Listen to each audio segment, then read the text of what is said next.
آپ کو ایک بیان پرائم منسٹر کا سنوانا ہے، پھر جائیے گا، وہ بیان سن لیں، وہ آپ ہی کے متعلق ہے، سنوا دیجیے گا جی کیا کہا پرائم منسٹر نے آج اپوزیشن کے لیے۔ افسوس سے کہنا پڑتا ہے کہ یہ اب اموات پاکستان میں بڑھیں گی۔ ہماری اپوزیشن ہے یہ چاہتے ہیں کہ زیادہ اس ملک میں اموات ہوں، کرونا سے زیادہ مشکلات آئیں، لاک ڈاؤن کی وجہ سے اکانومی بیٹھ جائے۔ اب سے میں نے فیصلہ کیا ہے کہ میں یہ پرائم منسٹر آفس سے وہ اب میں یہاں سے مانیٹر کروں گا، اور جو عمل نہیں کیا جائے گا وہاں بند کر دیا جائے گا۔ میں آپ کو آج کہنا چاہتا ہوں کہ ہم اب سختی کریں گے۔ یہ اپوزیشن کی خواہش کے اوپر جو ان کا کامنٹ تھا وہ آپ کو میں کیسا نے لگا؟ اس پر کمنٹ کیا ہے، میں نے کمنٹ کیا ہے، ٹویٹ بھی کی تھی۔ میں نے کہا اب پچھتاوے کیا ہوت جب کرونا چگ گیا کھیت۔ ہم خان صاحب کو انہی اموات سے بچانے کے لیے مشورے دے رہے تھے اور کہہ رہے تھے کہ یہ گو مگو کی پالیسی نہ اختیار کریں۔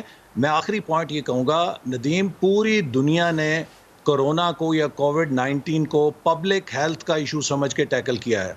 یہ پاکستان واحد ملک ہے جس نے اس کو اکانومی کا مسئلہ یا روزگار کا مسئلہ بنا دیا ہے۔ جن ملکوں نے اسے پبلک ہیلتھ کا مسئلہ سمجھ کے اٹیک کیا، ایڈریس کیا، وہ کامیاب ہو گئے، اور جو حکومتیں ڈینائل کے اندر رہیں، کچھ نہیں دیکھا جائے گا، فلو ہے، یہ ہے، وہ ہے، اب یہ ایک وائلڈ فائر کی طرح پھیل چکا ہے۔ حکومت نے کوئی تیاری نہیں کی۔ ہم نے پچھلے اسمبلی کے اندر انہیں کہا تھا خدا کے لیے جو آپ ریلیکسیشنز کر رہے ہیں اس سے بہت بڑی سپائک آئے گی، آپ ہیلتھ انفراسٹرکچر کو زور دیں، ہاسپٹل بیڈز میں اضافہ کریں، ایمرجنسی سہولتوں کے ساتھ وینٹیلیٹرز بلائیں، اور وینٹیلیٹرز کے ساتھ ٹریننگ کے کریش پروگرام چلائیں۔ یہ حال نہیں ہے کہ 1000 وینٹیلیٹر آ جائیں گے، بھئی وہ 1000 وینٹیلیٹر چلائے گا کون؟ وینٹیلیٹر سے زیادہ اس کی جو سافٹ ویئر ہے، اس کا جو ہیومن ریسورس ہے وہ ضروری ہوتا ہے، ورنہ تو وینٹیلیٹر موت کا پھندا بن جاتا ہے کسی بھی مریض کے لیے۔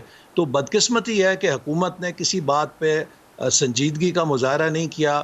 اب ہیئر وی آر کہ پوری قوم اب کرونا کے رحم و کرم پہ ہے، اور میری دعا ہے اللہ تعالیٰ سے اور کرونا سے بھی اپیل ہے کہ ہمارے نااہل حکمران تھے، خدا کے لیے اس غریب قوم پہ رحم کرنا۔